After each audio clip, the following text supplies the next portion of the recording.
Marinate muna natin yung ating mga pugo ngayon ng suka, toyo,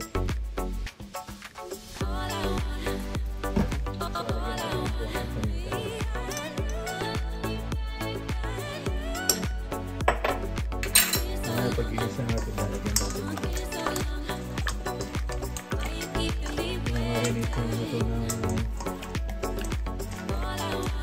mga 2 oras bago natin siya i-isa.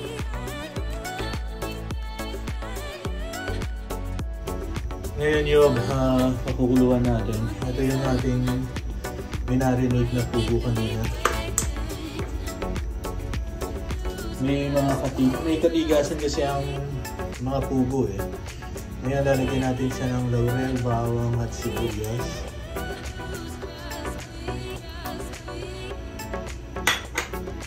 Lalagyan na rin natin siya ng pampalasa ng chicken powder. Ngayon buhusan natin, sasabihin na natin yung ating tubig. Pagulubugin natin dahil matigas ang pugo. Ngayon, palalambutin natin siguro mga 30 minutes. Balikan natin mamaya.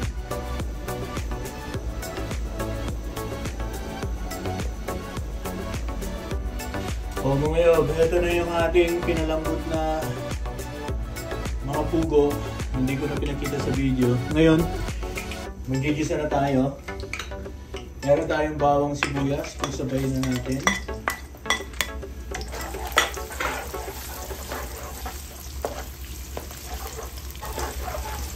Nilalagay na natin yung ating kamatis.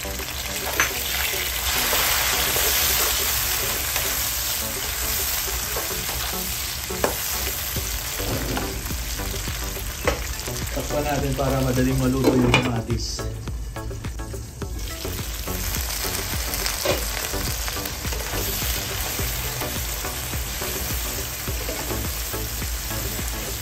Yan nating durugin yung ating kamatis.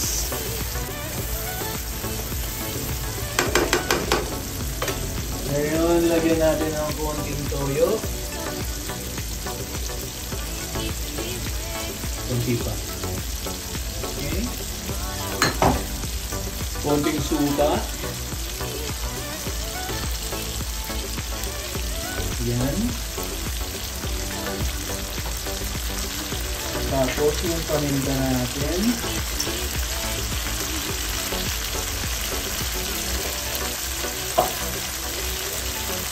At saka yung chicken powder.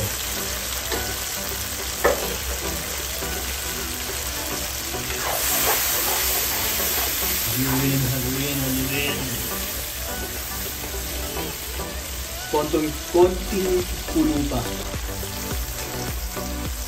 Ngayon pwede na to. Ilagay na natin yung ating mga pugo. Yung mga pugo natin malambot na yun eh. Parang iano lang natin siya.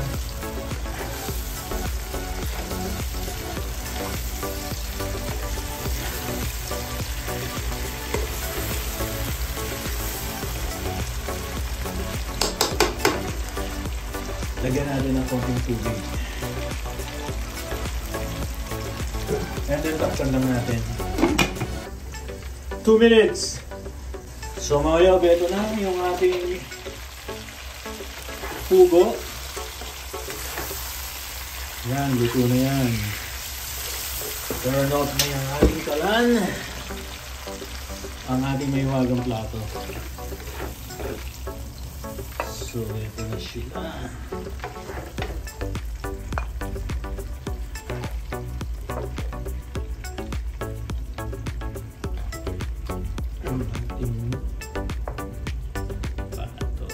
Ay, ano ba to? Pugo. And then lalagyan natin ng kamatis.